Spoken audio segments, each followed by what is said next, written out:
Free dental care, counseling, and a warm meal are just a few of the services provided at this second annual convention in Greenville called Project Homeless Connect. Janine Keller was homeless last year, and she came here for help.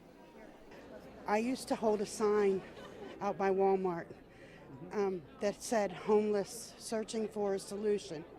And I did that for 18 months. But this year, she didn't come back for help.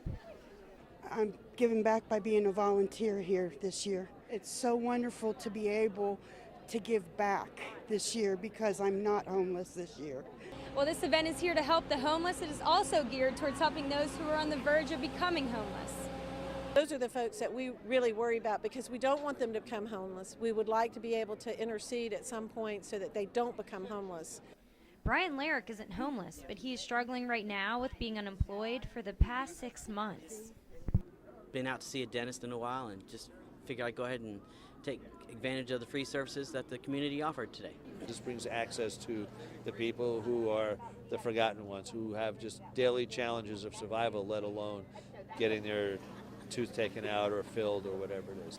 Brian says he has donated to organizations like this one before, but he never thought he would be the one receiving the help. As he continues his job search, he says he's just grateful for the opportunity. Everybody has shown their generosity to come out and actually show support for the community, so it's nice to know that everybody's willing to put forth the effort. So it's great to know that it's here and being offered. It's the fastest growing sector in the U.S. economy. Healthcare is now among the top jobs for young people.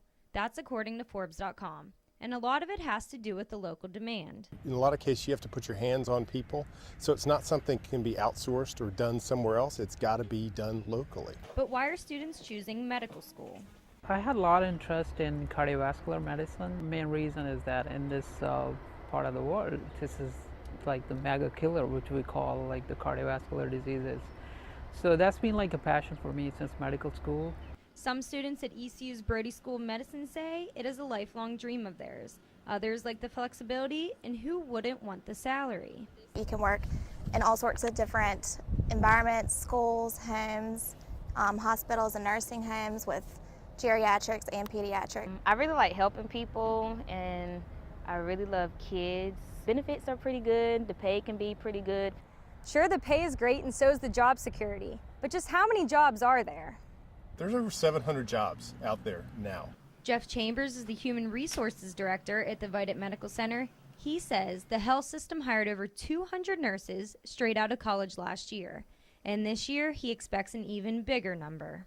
We're probably going to hire 330 this year. But it gets even better. Well, healthcare is recession-proof.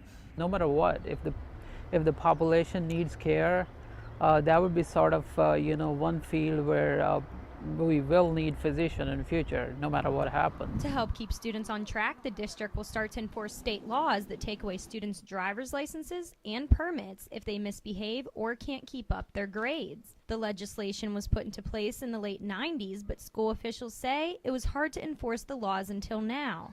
Although Pitt County school officials are seeing fewer dropouts, they hope by reinforcing driver's license laws that students will stay motivated. It's another tool in our toolkit that we can use to encourage kids to stay in school.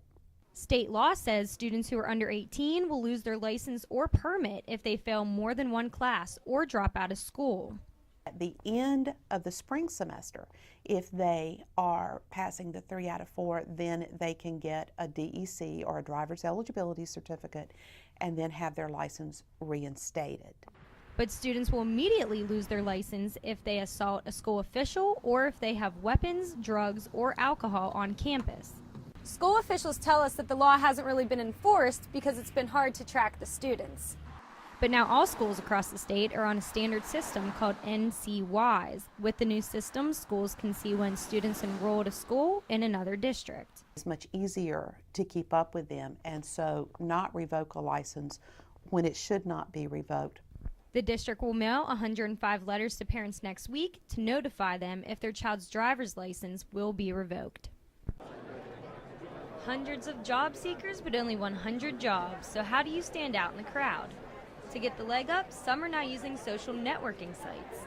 I think think that's genius, and I love it. It's so easy to communicate with them and then to see truly what I'm doing and where I'm at by using social media. East Carolina University marketing student Emily Baumgartner is one of those using social media to make an impression.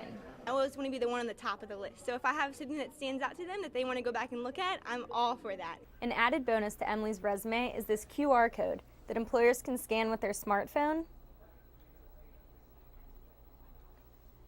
to have instant access to her website.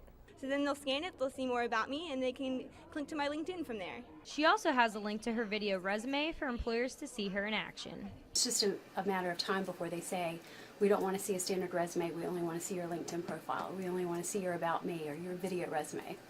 But there is one catch. Experts say be careful of what you have on those Facebook or Twitter pages. They want to make sure that they're leaving a footprint out there for people to see that represents themselves well. And not in a negative light. I look at it as my brand identity. Everything that I do, I want to promote my name, Emily Baumgartner, and just make sure that everything behind that represents me and is not something else.